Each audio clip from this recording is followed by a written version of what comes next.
Practice 2.1 देख रहे थे हम फ्रैक्शंस एंड डेसिमल चैप्टर के अंदर. So the next question, fifth one. Fourth question already done in the previous video lecture. अगर आपने वो नहीं देखा तो first of all take the question video lecture part. I think ये तो थर्ड वन चल रहा है, सेकेंड वन, एंड देन आप ये वीडियो लेक्चर देखिए तो आपको पता चलेगा एक्चुअली यहाँ पे क्या चल रहा है. Question number fifth one telling to us find first thing is that 2/3 of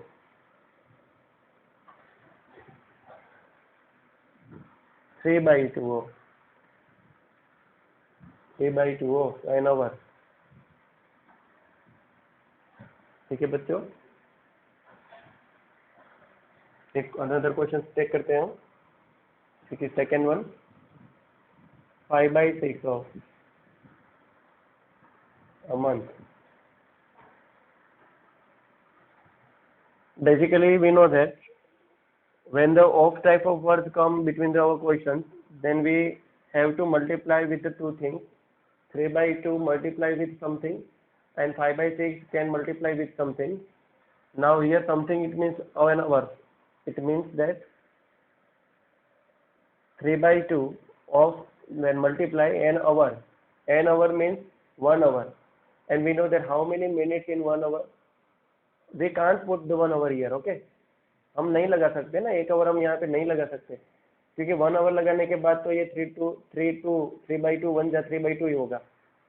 मुझे यहाँ पे ऐसा कुछ करना होगा कि डिनोमिनेटर मेरा कट हो जाए. तो आपको पता है 1 आवर के अंदर कितने मिनट्स होती है? There are 60 minutes. Okay, there are 60 minutes. So after give the simplify, we know that 2 3 जा 6 and 0 behind it apply. So here 3 multiply by 30 and minutes behind, write down below the behind the 30. So 3 multiply by 30 minutes. So 33 is 90. 33 is 90. Okay. So the answer is comes 90 minutes. Okay, 19 minutes. Discuss about the latest second question. 5/6 of month.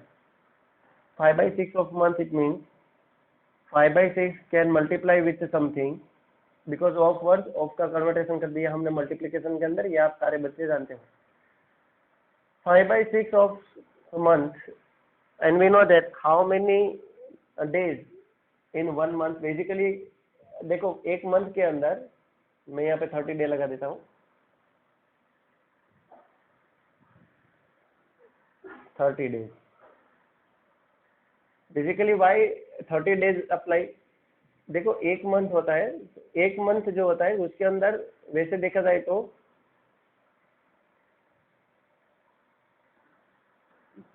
28 या 29 day होते हैं, 30 होते हैं या तो 31 होते हैं. 3 type में से कोई भी एक डेज होते हैं. ये स्पेशल केस होता है फरवरी के लिए. अगर लीप ईयर होगा तो, अदरवाइज लीप ईयर नहीं होगा तो इसे वो चेंजेस होता रहता है. 29 के अंदर 30 है एंड 31 है. मान लो अपना अगस्त चल रहा था तो अगस्त के अंदर 31 डेज थे, तो उसके बाद जो डे मंथ आएगा उसके अंदर 30 होगा. आप ये सारी बातें जानते हो, ठीक है? अब देखिए, यहाँ पे क्वेश्चन में हमें कहा नहीं कि 5/6 ऑफ फरवरी मंथ, ठीक है, ऑफ ईयर 2020 के फरवरी मंथ का 5/6 ऑफ कितना होता है, ऐसा हमें नहीं पूछा गया. अदरवाइज हम लीप ईयर है कि नहीं उसके हिसाब से 28 या 29 पुट करते. अगर लीप ईयर होता, ठीक है, तो लीप ईयर होता तो 29 डे, अदरवाइज 28 डेज. तो बच्चों यहाँ पे फरवरी का केस तो रिजेक्ट हो गया. अब मेरे पास दो केसेस है, या तो 30 में यहाँ पे अप्लाई करूँ या तो 31 अप्लाई करूँ. If I try to apply the 31 days as a month, it means अगर मैं ऐसा सोचूं कि एक मंथ के अंदर चल मैं 31 डेज यहाँ पे पुट करके रखता हूँ, तो बेसिकली 6 के साथ उसका कट होना थोड़ा डिफिकल्ट हो जाएगा. डेसिमल वाले आंसर मिलेंगे एंड इस टाइप के आंसर मिलेंगे जो आप लोग डेसिमल में ही उसको रिप्रेजेंट कर सकते हो. एंड अगर 30 के बारे में मैं सोचूं तो 30 जो है वो अपने आप में प्रॉपरली एग्जैक्टली डिविजिबल है 6 के साथ, क्योंकि 6 के टेबल में आता है 6 is a factor of 30, that's why. so we can put the 30, okay? क्योंकि मुझे तो डिनोमिनेटर खत्म करना है फाइनली, मेरा गोल तो यही है. So we can write down the 30 and here 5 by 6. Then 5 by 6 multiply by 30 days, ये तो वही हो गया, कोई बात नहीं. Then 6 5 are 30. So how to we can write down 5 multiplied by 5. Now 5 behind which unit apply? Days. So 5 5 are 25. So finally 25 days is my correct answer. यानी एक मंथ का अगर आप 5 by 6 निकालोगे तो आपको 25 डेज कहा जा रहा है. जैसे कि अगर मैं ऐसा बोलूँ कि 5 by 6 ऑफ मंथ, मैं अपने स्कूल में 5 by 6 ऑफ मंथ जितना एब्सेंट रहा, ठीक है, इसका मतलब सामने वाला ये समझेगा कि भाई 25 डेज ये एब्सेंट हो रहा है, ऐसा ये बोल रहा है, ठीक है. चाहे 5 by 6 बोलो या 25 डेज बोलो, डज नॉट मैटर. पर 5 by 6 ऑफ जो मंथ है इसका सीधा मीनिंग होता है 25 डेज, इसका मीनिंग होता है 90 मिनट. आई होप बच्चों you are clear. Question number 5 पर another question take in homework. Question number 5 के अनदर क्वेश्चन आपको होमवर्क में टेक करने हैं, वीडियो पॉज करके नोट कर लीजिएगा, ठीक है. आगे बढ़ते हैं क्वेश्चन नंबर 6 की ओर. Very interesting question. Question number 6 question में अगेन कहा है फाइंड, ठीक है. फाइंड करो, क्या फाइंड करना है? फर्स्ट क्वेश्चन फाइंड करना है जिसके अंदर कहा है 3 by 2 of 3 by 2 of first, 3 by 2 of A and 3 by 2 of B. मुझे दोनों बातें कही गई है यहाँ पे. क्वेश्चन नंबर 1 है 3 by 2 of A and 3 by 2 of B. A के अंदर कहा है 24, B के अंदर कहा है 46. तो यहाँ पे क्वेश्चन नंबर 6 के अंदर एक ही क्वेश्चन के अंदर आपको दो क्वेश्चंस दे दिए हैं. 3 by 2 ऑफ मुझे पहले 24 फाइंड करना है, वही 3 by 2 ऑफ के लिए मुझे 46 भी फाइंड करना है. तो मेरे पास यहाँ पे दो क्वेश्चन है. पहला क्वेश्चन है 3 by 2 ऑफ 24 एंड यही पहला क्वेश्चन है जो दूसरी बार ये कह रहा है कि 3 by 2 of 46. Now you are all बच्चों know that how to handle this type of question is basically very easy. 3 by 2 रखा, 24 रखा, ऑफ को डिलीट किया तो कौन सी साइन? मल्टीप्लाई की साइन. तो 12 2 जा 24 होगा और 12 3 जा कितना होता है? 36. नाउ आप कहेंगे कि सर यहाँ पे मंथ लगेगा, डे लगेगा, आवर लगेगा, मिनट लगेगा, मीटर लगेगा, किलोमीटर लगेगा, क्या लगेगा? बच्चों कुछ नहीं लगेगा. 36 बस 36 रहेगा, क्योंकि 24 के पीछे या तो 46 के पीछे किसी की बात का यहाँ पे उन लोगों ने मेंशन नहीं किया. 24 क्या था मेरे लिए? किलोग्राम था, मिनट था, किलोमीटर था, क्या था मेरे लिए? कोई यहाँ पे बात मेंशन नहीं की. तो 36 एज ए चीज रहेगा. आगे बढ़े तो यहाँ पे 3 by 2 of then we can write down 3 by 2 46 and if try to multiply because of को डिलीट किया. तो नाउ थिंक अबाउट दैट 46 2 का 2 है वो 46 का फैक्टर है. तो हाँ डेफिनेटली 46 इज एग्जैक्टली डिविजिबल. 2 को डिवाइड कर सकता है 46 is exactly divisible by 2. That's why because यहाँ पे 6 है वो इवन है.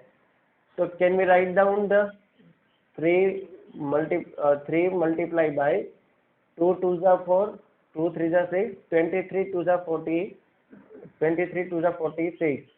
तो यहाँ पे बेसिकली 23 आएगा. जनरली 3 एंड 23 का मल्टीप्लिकेशन करूँगा. आप लोग को ये जानते हो कैसे मल्टीप्लाई करना है. 3 3 जा होगा 9, 3 2 जा होगा 6, 69 is my answer. Question number 1 is very easy. Question number 6 का प्लीज वीडियो पॉज करो एंड नोट डाउन कर लीजिए इसको. 7th वन क्वेश्चन के ऊपर ट्रांसफर होता है.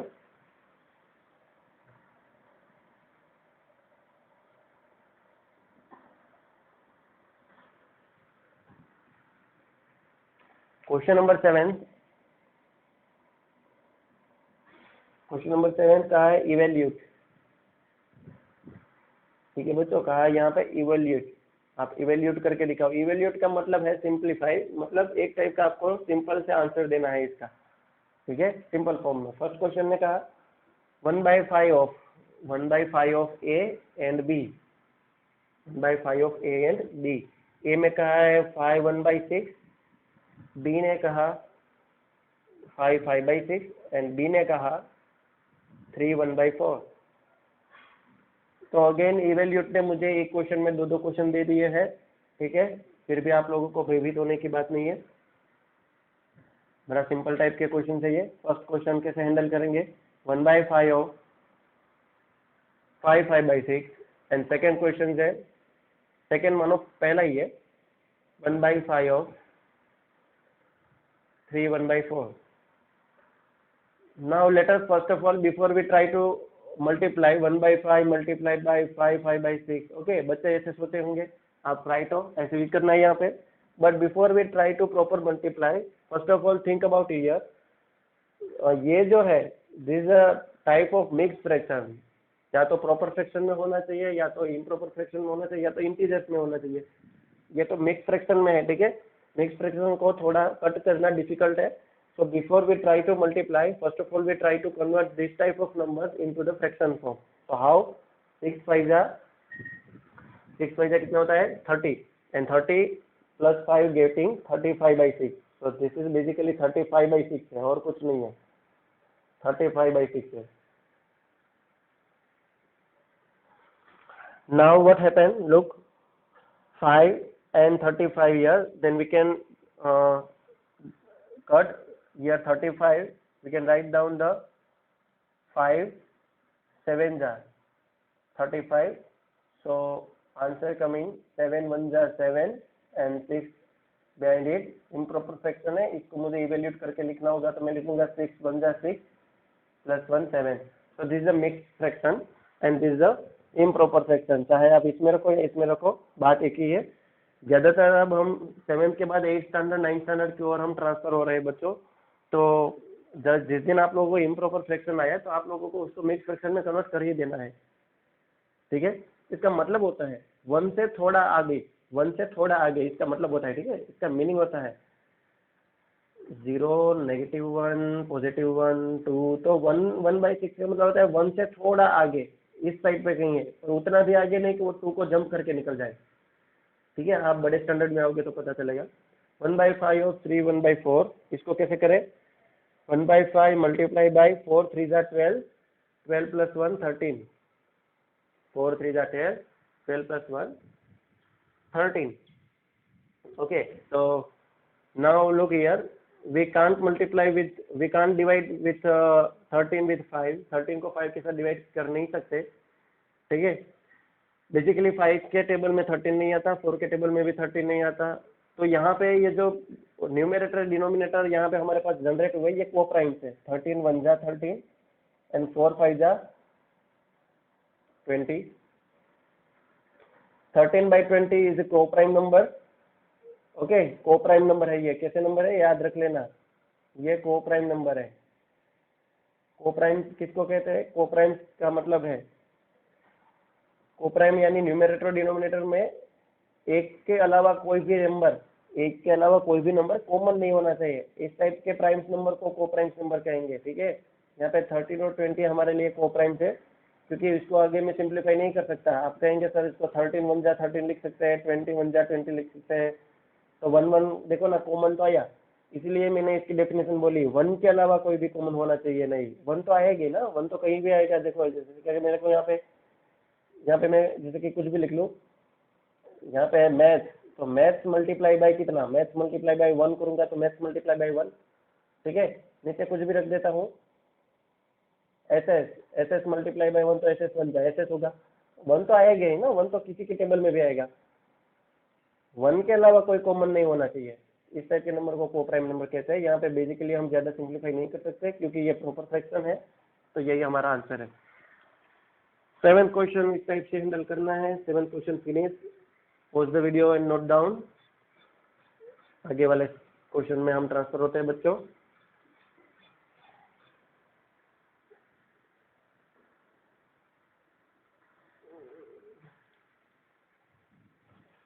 Question number 8 related with the higher order thinking skill, जैसे क्या हॉट्स है। 8th क्वेश्चन हॉट्स का है। देखिए क्या कहा है, आप पेज नंबर 24 ओपन करके ले रखिए। अगर आपने टेक्स्ट बुक नहीं ओपन की तो वीडियो पॉज करके पहले टेक्स्ट बुक को खोलिए, वहां पे देखिएगा। 8th question telling to us the water storage tanks of a house has capacity of 500 litre.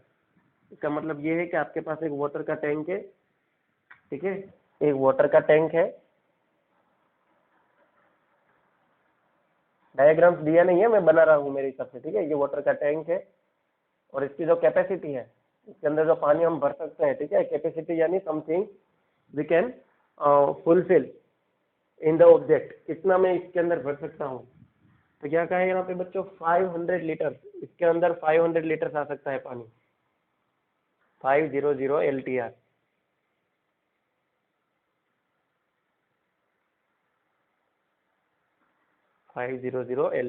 LTR means litre, ये एल है, 1 नहीं है।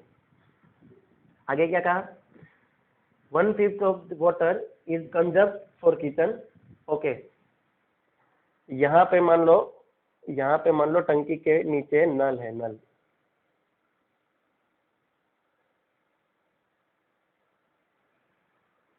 ठीक है, और यहाँ से पानी आता है, ये पानी भरा हुआ है। अब क्या कहा है यहाँ पे, 1/5 of water is conserve for the kitchen. चलो यहाँ से पहला 1/4 of kitchen, 1/5 of water, 1/5 of water conserve for किसके लिए, किचन के लिए, ठीक। आगे क्या कहा है, 2/5 of water is used for bathing and washing cloth. दूसरा भी यूज हो रहा है, 2/5 वाटर यूज हो रहा है, 2/5 ऑफ वाटर भी यूज हो रहा है, किसके लिए यूज हो रहा है, बाथिंग के लिए एंड वॉशिंग द क्लॉथ, ठीक है। मैं बाथिंग लिख लेता हूँ, बाथिंग के लिए एंड वॉशिंग द क्लॉथ, दोनों के लिए, ठीक है। Remaining water is use for watering the plant. इसमें जो बाकी बचा है, रिमेनिंग, जो रिमेनिंग है, रिमेनिंग वाला पानी जितना भी बचा वो किसके लिए यूज किया जा रहा है, watering plant,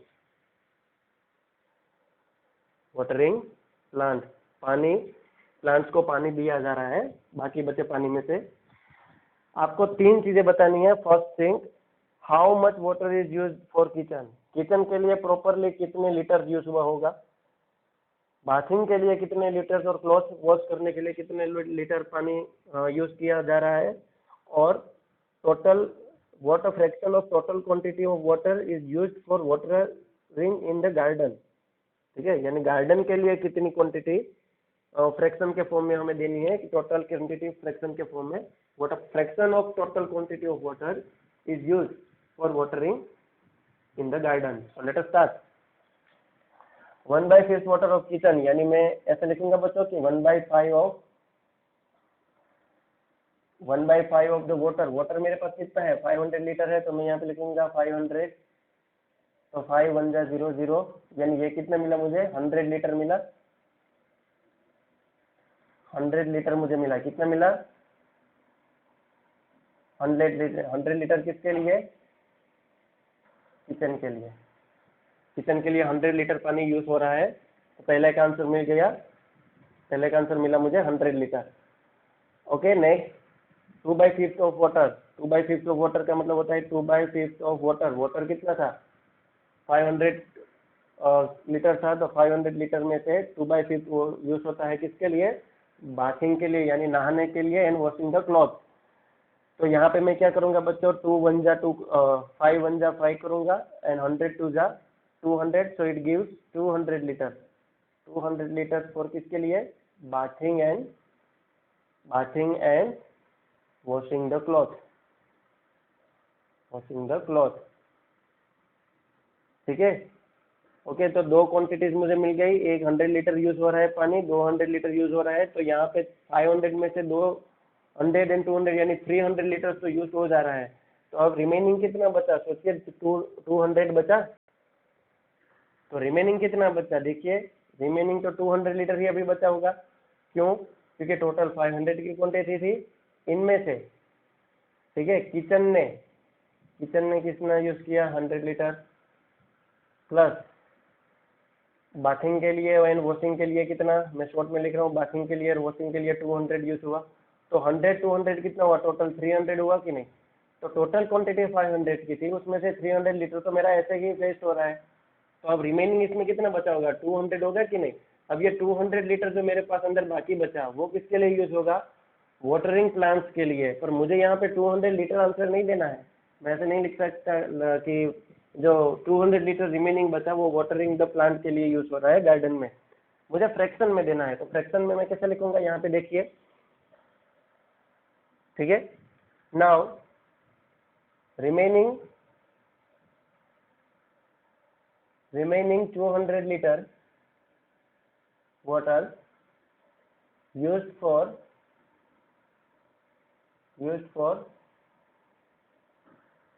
watering the plants को वाटर करने के लिए, इसको देने के लिए 200 लीटर यूज हुआ होगा। तो इसका फ्रैक्शन कितना होगा, कैसे लिखेंगे, वीडियो पॉज करके नोट कर लीजिए।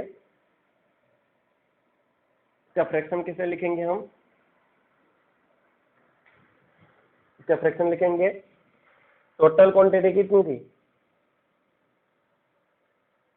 टोटल क्वांटिटी कितनी थी, 500 की थी, टोटल 500 लीटर की थी। उनमें से 200 लीटर किसके लिए जा रहा है, प्लांट्स के लिए जा रहा है।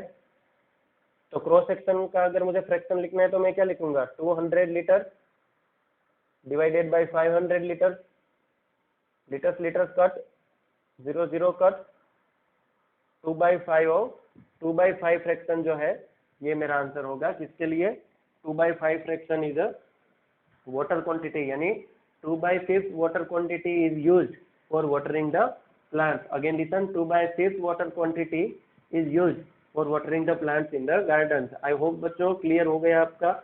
क्वेश्चन नंबर 9th है, the side of regular decagon is 3/5 centimetre, find its perimeter. Decagon के आगे वर्ड है रेगुलर, डेकागोन के आगे कौन सा वर्ड है, रेगुलर वर्ड है।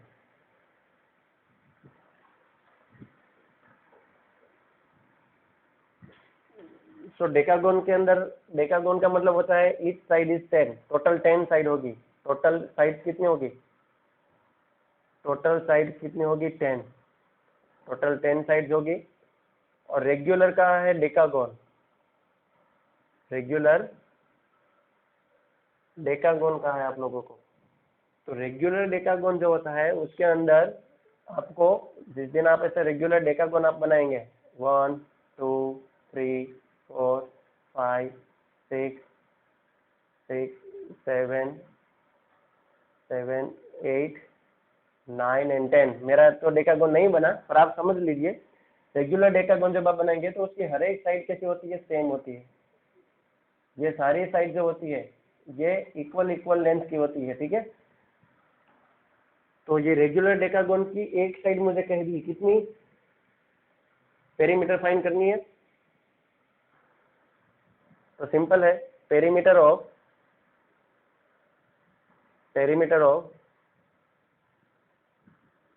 रेगुलर डेकागोन, रेगुलर डेकागोन में 10 साइड होती है। तो 10 मल्टीप्लाई बाई कितना करूंगा मैं, 10 मल्टीप्लाई बाई 10 टाइम्स कितना, 5 3/5, 5 3/5, क्योंकि ये सेंटीमीटर और एक का है। एक डेकागोन का इतना, एक डेकागोन की एक साइड की मेजरमेंट 5 3/5 सेंटीमीटर है। तो टोटल 10 साइड की कितनी होगी, क्रॉस मल्टीप्लाई कर लीजिए तो भी आंसर मिल जाएगा। ओके, 5 5 जा 25, 25 में 3 ऐड करूँ तो होगा 10 मल्टीप्लाई बाई कितना, 25 26 27 एंड 28/5 सेंटीमीटर होगा। इसको मिक्स फ्रैक्शन में से प्रॉपर मतलब फ्रैक्शन के फॉर्म में कन्वर्ट कर लिया, इम्प्रॉपर में। 5 5 जा 25, 26 27 एंड 28। इसको मैं 5 2 जा 10 लिख सकता हूँ। तो 2 मल्टीप्लाई बाई 28 सेंटीमीटर अगर किया जाए तो ये मिलेगा 8 2 जा 16, 2 2 जा 4 and 5, 56 centimetre is the perimeter of regular decagon. This is my final answer. I hope बच्चों आज का वीडियो लेक्चर आप लोगों को समझ में आया होगा, ठीक है। Multiplication of fraction by fraction, multiplication of fraction by fraction कैसे करेंगे वो नेक्स्ट वीडियो लेक्चर के अंदर हम डिस्कस करेंगे। And then we can solve the 2.2 exercise. Okay, आपको ये सारे क्वेश्चन होमवर्क में अच्छे से लिखने हैं। अगर आपको नहीं समझ में आता वीडियो रिवाइंड करके देख लीजिए।